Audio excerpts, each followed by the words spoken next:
मत जनी हकमरिया देव घर छोट बाड़े।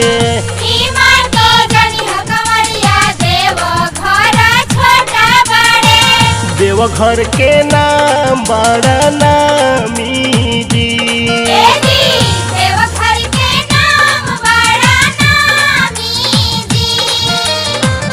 एही देव घरवा के दूल्हा भोला बाबा।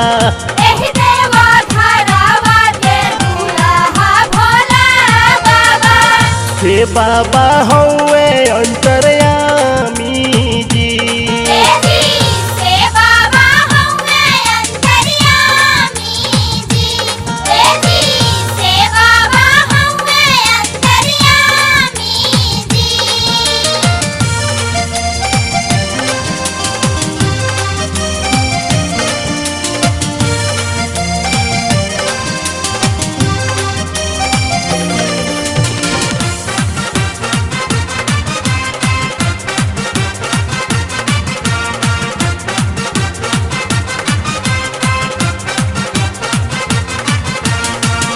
ई दुल्हा भर सावन देव घर बिराजेले। तारा कंवरियन से बाराती हो सजेले।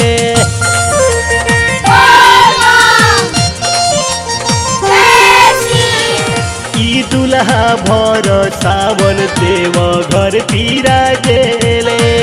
सारा कंवरिया से बाराती हो सजेले। केहू ना दुल्हा इनका खानी जी।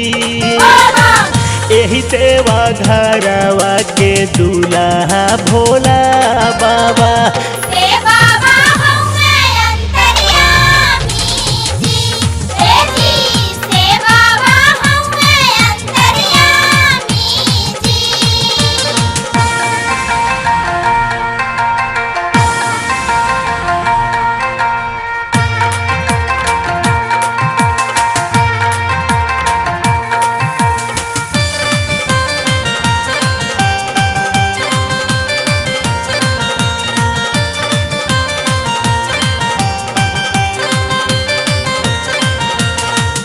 ई दूल्हा के पहिले पैजू समझले।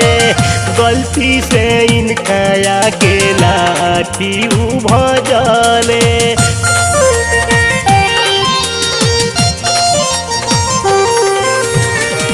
ई दूल्हा के पहिले पैजू समझले।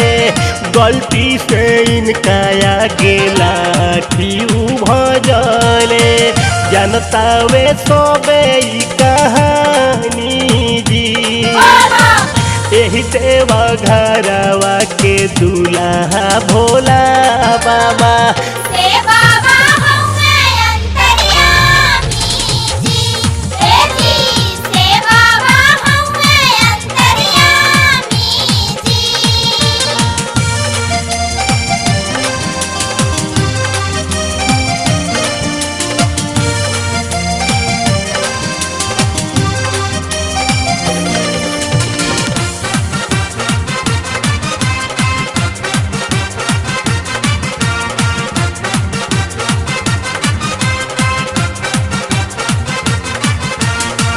एही पौरा हबर से गम गम गम के देव घर।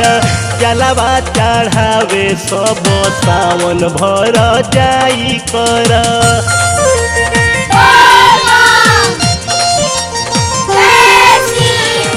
एही पौरा हबर से गम गम गम के देव घर। जलवा चढ़ावे सबे सावन भर जाई कर। सब कर मिटेला परेशानी जी। एही देवा घरवा के दूल्हा भोला बाबा।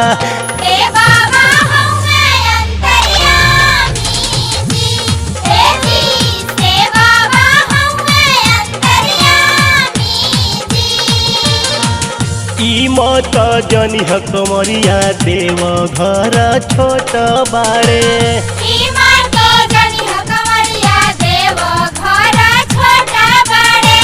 देव देवघर के नाम बड़ा नामी जी। देवघर के नाम बड़ा नामी जी। एही देवघरवा के दूल्हा भोला बाबा। एही देवघरवा के दूल्हा भोला बाबा। हे बाबा हौवे